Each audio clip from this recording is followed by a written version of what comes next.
काय हो बारामतीच्या मोठ्या ताई, तुम्ही तर मागे म्हणाला होतात की मराठा आरक्षणाव्यतिरिक्त आणखीनही महत्वाचे प्रश्न राज्यात आहेत.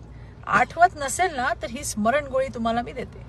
पवार साहेब 2दा नाही 4 वेळा मुख्यमंत्री होते. तेच नाही, आतापर्यंत 11 मुख्यमंत्री मराठा समाजाचे होऊन गेले. का नाही दिलं हो तेव्हा मराठ्यांना आरक्षण तुम्ही? आपल्या 50 वर्षाच्या कारकिर्दीत पवार साहेबांनी अनेक मोठी पदं भूषवलीत आणि राज्यातही त्यांच्याच विचाराचं, त्यांच्याच मार्गदर्शनात 15 वर्ष सरकार होतं.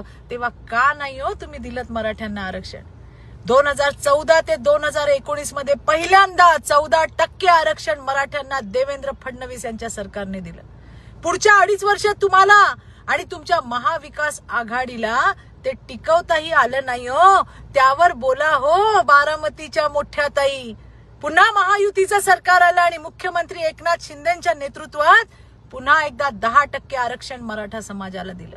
आणि मोठ्या ताई, तुमच्या सरकारने बंद केलेल्या अण्णासाहेब पाटील महामंडळाची पुनर्रचना सुद्धा 2014 ते 2019 मध्ये देवेंद्रजी मुख्यमंत्री असताना त्यांनी केली हो. आणि आता लाखो मराठा तरुण तरुणी उद्योजक बनलेत. 13,000 कोटींचं कर्ज महामंडळाला देण्यात आलंय आणि त्यातील जवळपास 1,300 कोटींचा व्याज परतावा राज्य सरकारच्या माध्यमातून अण्णासाहेब पाटील महामंडळाला दिला गेला. जे महामंडळ मराठा समाजाच्या तरुणांसाठी होतं ते तुमच्या सरकारने बंद केलं. तुम्ही त्यावेळेला कुठे होतात हो मोठ्या ताई बारामतीच्या? इतर समाजाप्रमाणे मराठा समाजातील विद्यार्थ्यांना शिष्यवृत्ती मिळाली पाहिजे या हेतूने बार्टीच्या धर्तीवर सारथी महामंडळ स्थापन करण्यात आलं. अरे तुमचं एकच लक्ष, समाजाची घडी विस्कटवायची आणि त्याचं खापर देवेंद्रजींवर फोडायचं.